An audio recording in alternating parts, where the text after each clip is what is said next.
가족들과 제주도로 여행을 왔어요. 비행기에서 내리는 순간부터 마치 우리 가족들을 환영이라도 해주듯 맑은 가을 햇살이 우리를 비추고 바닷바람은 우리의 머리카락에 인사를 하고 가네요. 차창 밖으로 야자수와 아름다운 바다 경치가 보이기 시작했어요. 저 멀리 한라산이 보이네요. 아주 먼 옛날에 마그마가 분출해서 만들어진 산이라고 해요. 제주도는 마그마에 의해 만들어진 화산섬이에요. 제주도 어디에 가든지 검정색의 구멍이 송송 나 있는 돌이 많이 보였어요.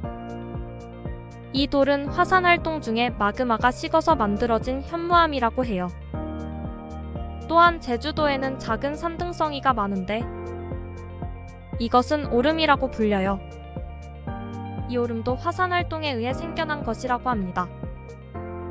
무시무시한 화산 활동이 이런 아름다운 섬을 만들다니 놀랍고 신기해요. 그래서 이번 시간에는 신비롭고 경이로운 화산의 활동에 대해 알아보고 더불어서 지구의 모든 생물들에게는 늘 두려움과 공포를 주는 지진에 대해 알아보겠어요. 불타는 산, 화산이란 무엇일까요? 화산은 마그마가 분출하여 생긴 지형입니다. 마그마는 땅속 깊은 곳에 있는 암석이 녹은 것입니다. 화산이 어떤 특징을 가지고 있는지 관찰해 봅시다. 땅속 깊은 곳은 온도가 매우 높고 사방에서 누르는 힘 즉 압력 또한 매우 높습니다. 그래서 흙이나 암석 등은 액체처럼 변하여 붉게 불타고 있는 상태로 존재하는데 이것이 바로 마그마입니다. 마그마는 평상시 땅속 깊은 곳에서 있지만 가끔은 지표에서 가까운 곳에서 만들어지기도 합니다. 이때 만들어진 마그마가 다량의 유해가스와 수증기 등을 내뿜으며 지표로 나오게 되면서 폭발을 하게 되는데 이것을 화산 폭발이라고 합니다. 화산이 폭발하게 되면 많은 양의 화산재들이 하늘 높이 날려서 화산 주변의 하늘이 마치 밤처럼 컴컴하게 변하기도 합니다. 이렇게 폭발한 화산의 꼭대기를 분화구라고 합니다. 폭발할 때 꼭대기 부분이 사라져 움푹 파인 모양이 됩니다. 분화구의 크기와 모양은 폭발의 정도에 따라 다양합니다. 한라산 꼭대기에서 보면 백록담이라는 넓은 분화구를 볼 수 있습니다. 백두산의 분화구는 매우 넓고 깊습니다. 그 분화구에는 많은 양의 물이 채워져 있어 큰 호수를 이루고 있는데 우리는 이 호수를 천지라고 부릅니다. 화산 활동이 일어날 때는 크기와 모양이 다른 여러 가지 물질이 나옵니다. 화산 활동으로 나오는 화산가스, 용암, 화산재, 화산 암석 조각 등을 화산 분출물이라고 합니다. 기체인 화산가스는 대부분 수증기로 이루어져 있습니다. 화산가스에는 수증기 외에도 여러 가지 기체가 섞여 있습니다. 액체인 용암은 마그마에서 기체가 빠져나간 것입니다. 화산재와 화산 암석 조각은 고체이며 화산 암석 조각의 크기는 매우 다양합니다. 마그마가 식게 되면 단단한 암석과 돌로 바뀝니다. 이 암석의 이름을 화성암이라고 합니다. 대표적인 화성암에는 현무암과 화강암이 있습니다.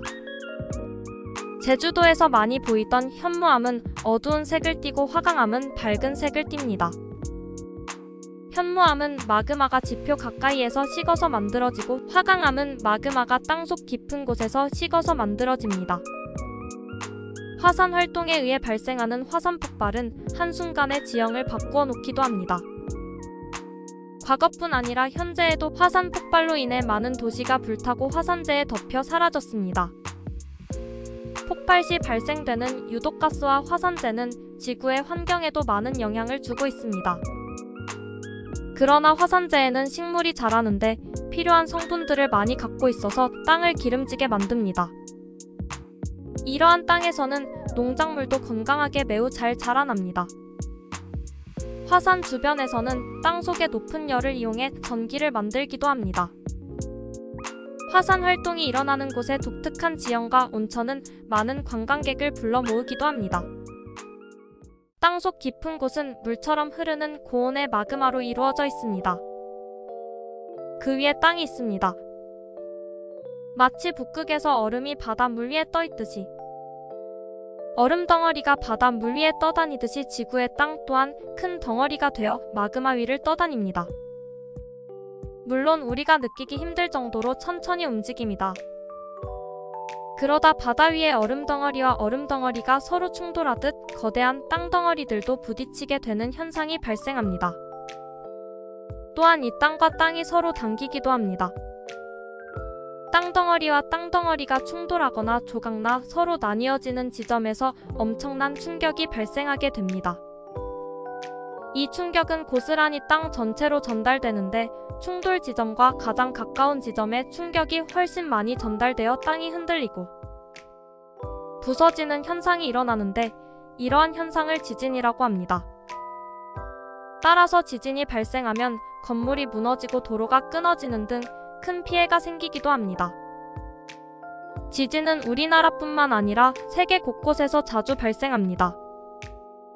지진은 사람이 느끼지 못할 만큼 약하게 일어나기도 하고 모든 사람이 흔들림을 느낄 수 있을 만큼 강하게 일어나기도 합니다.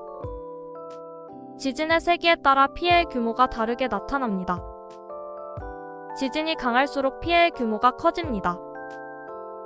지진의 세기를 숫자로 구분하였는데 숫자가 클수록 강한 지진입니다. 규모가 큰 지진이 발생하면 땅 위의 모든 것이 파괴되고 많은 사람이 다치는 등 큰 피해가 생깁니다. 또한 이렇게 지진이 발생하는 지형 즉 땅과 땅이 충돌하는 곳에서 화산 활동도 활발히 이루어집니다. 거대한 땅덩어리와 땅덩어리들이 충돌하거나 비켜나갈 때 땅의 덩어리와 덩어리 사이에서 마그마가 만들어지고 이 마그마는 지표로 올라오기 때문입니다. 이 시간을 통해 우리가 딛고 있는 이 땅이 바다를 떠다니는 배와 같이 마그마 위를 떠다닌다는 것을 배웠습니다. 또한 이 지구가 태어나 바다와 육지가 생겼을 때부터 거대한 땅덩어리들은 바다의 빙산이 떠다니듯이 떠돌고 부딪히고 심지어 지구 지각 아래로 가라앉기도 하면서 현재의 지구 지형을 만들었다고 합니다. 지금도 우리가 발을 딛고 있는 이 땅은 조금씩 바다를 항해하는 배처럼 움직인다고 합니다. 이 땅덩어리의 항해의 과정에서 화산 활동과 지진이 발생하는 것이었습니다. 오늘은 여기서 마치겠습니다. 다음 시간에는 물의 여행, 물의 순환에 대해 알아보겠습니다. 그럼 안녕.